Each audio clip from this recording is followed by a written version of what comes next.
ನಮ್ಮ ಶಾಂತಿ ಬಾಡಿ ಸಿಕ್ಕಿದೆ ಅಂತ ಪೊಲೀಸ್ನವ್ರು ಫೋನ್ ಮಾಡಿ ಕರ್ಸ್ಕೊಂಡ್ರಲ್ಲ, ಅವತ್ತು ನಾನು ಸುಶಾಂತ್ ಸಾಧನ ಮಾತ್ರ ಹೋಗಿದ್ದು.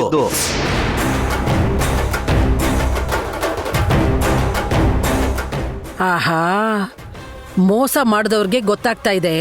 ನಮ್ ಸಿದ್ಧಾರ್ಥಪ್ಪ ಸುಮ್ನೆ ಕೂಗಾಡಲ್ಲ. ಒಂದ್ ವೇಳೆ ಹಂಗೇನಾರ ಆದ್ರೆ ಈ ಮನೆ ಮಾನ ಮರ್ಯಾದೆ. ಸುಶಾಂತ ಒಬ್ನೇ ಹೋಗಿ ನೋಡ್ಕೊಂಡ್ ಬಂದ್ ನನಗೂ ಫೋನ್ ಮಾಡಿದ್ನಲ್ಲಪ್ಪ.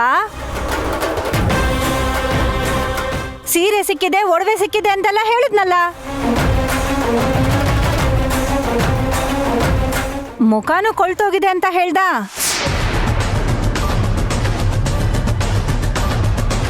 ಶಾಂತಿ ವಿಷಯದಲ್ಲಿ ಹೆಂಗೋ ಸುಳ್ಳು ಹೇಳ್ತಾನ ಅವನು.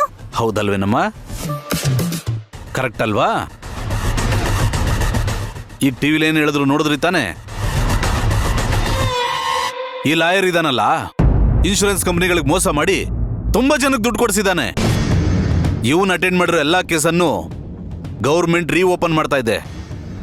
ಅದಕ್ಕೆ ನಾನು ನಿಮ್ಮಿಬ್ರಿಗೆ ಏನು ಹೇಳ್ತಾ ಇದ್ದೀನಿ ಅಂದ್ರೆ, ಗೊತ್ತಿದ್ದೋ ಗೊತ್ತಿಲ್ದೇನೋ ನಿಮ್ ಕಡೆಯಿಂದ ತಪ್ಪಾಗಿದ್ರೆ ಹೋಗಿ ನೀವಿಬ್ರು ಪೊಲೀಸವ್ರ ಮುಂದೆ ಸರೆಂಡರ್ ಆಗ್ಬಿಡಿ.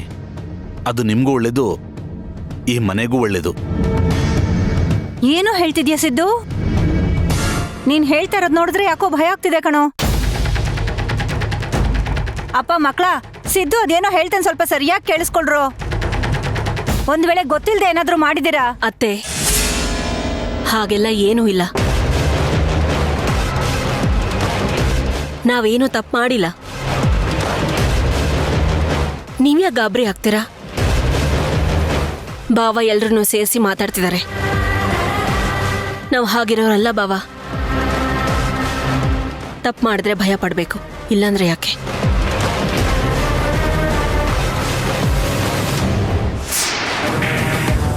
ಏನೇನ್ ಮಾಡಕ್ ಬಂದಿದ್ದಾರೆ, ಯಾಕೆ ಬಂದಿದ್ದಾರೆ, ಯಾರನ್ನ ಕರ್ಕೊಂಡ್ ಬಂದಿದ್ದಾರೆ, ಏನ್ ಇವ್ರ ಉದ್ದೇಶ ಅಂತ ಒಂದು ಅರ್ಥ ಆಗ್ತಿಲ್ವೇ. ಈಗ್ಲೇ ಇವ್ರನ್ನ ಕುತ್ತಿಗೆ ಹೆಚ್ಚಿಗೆ ಸಾಯಿಸ್ಬಿಡ್ಬೇಕು ಅಂತ ಅನ್ನಿಸ್ತಿದೆ. ಆದ್ರೆ ನಾನೇ ಶಾಂತಿ ಅಂತ ಹೇಳೋ ಪರಿಸ್ಥಿತಿಲಿಲ್ಲ. ಇರ್ಲಿ, ಏನಾಗುತ್ತೋ ಆಗ್ಲಿ, ದೇವ್ರಿದಾನಲ್ವಾ. ನಾವು ಹೋಗಲ್ಲ ಬಾವ, ಯಾವ ತಪ್ಪು ಮಾಡಿಲ್ಲ. ಹೌದಲ್ವಾ? ನಿಜ ಅಲ್ವಾ? ನಾಳೆ ಏನು ತೊಂದರೆ ಆಗಲ್ಲ ಅಲ್ವಾ? ನೀವಿಬ್ರು ತಪ್ಪೇ ಮಾಡಿಲ್ಲ ಅಂತಂದ್ರೆ ನನ್ನ ಅಭ್ಯಂತರ ಏನಿಲ್ಲ. ಒಂದ್ ವೇಳೆ ತಪ್ಪು ಮಾಡಿದಿರಿ ಅಂತ ನನಗೆ ಗೊತ್ತಾದ್ರೆ